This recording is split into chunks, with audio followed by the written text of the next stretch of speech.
வைக்கணுமா? சரி. வை. தவா ஃபுல்லாகவே வை. எங்கே இருக்கு? இந்த எண்ணெய்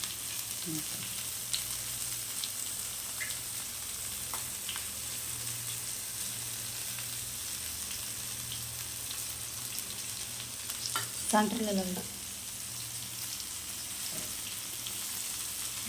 அந்த பக்கமே 2 வைக்கலாம். அது இருக்கட்டும். நீ சென்டரில் வை. இப்போ எடுக்கிறது சரியா? இந்த சென்டரில். சரியா? வை. மதர்.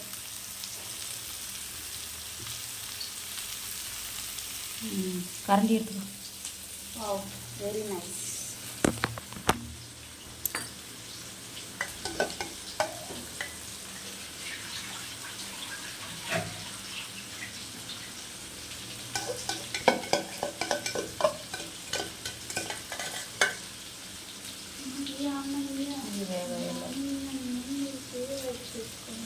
உனக்கும் பாப்பாவுக்கு எவ்வளோ ஏஜ் டிஃப்ரெண்ட்டு?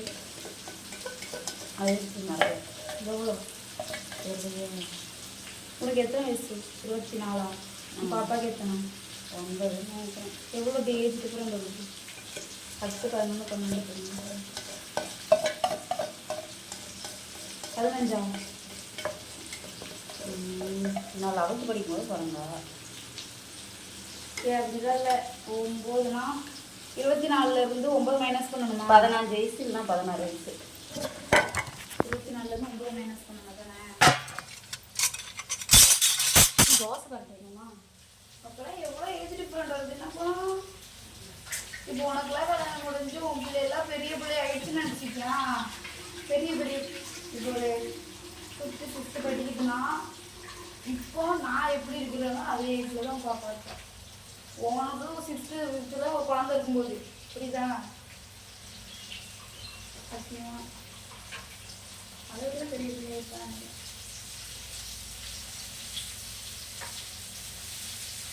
என் பிள்ளை பெரிய பிள்ளை வயசுக்கே வந்துடும்.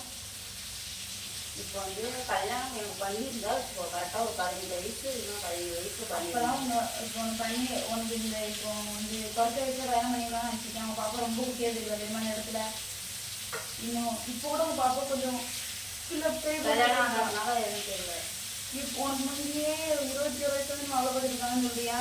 அப்போலாம் உனக்கு கல்யாணம் முடிச்சுன்னு நினச்சிக்கேன். உங்கள் பாப்பா ரொம்ப குட்டியாக தான் தெரிஞ்சிருக்கோம். கல்யாணம் ஆகிறதுனால உங்களுக்கு தெரியுது, அவ்வளோவா தெரியுது. ஆனால் அவ்வளோவா தெரியல. இப்போ அவளுக்கு தான் எனக்கு தெரியல. பேரா போட்டா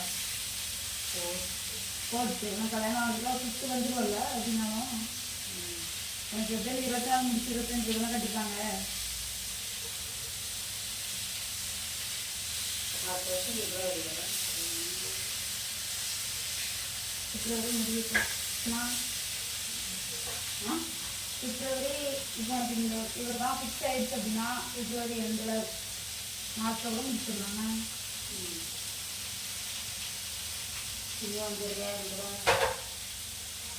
அவன் பேசுறதுல ரெக்கார்ட் ஆகிட்டு இருக்கு.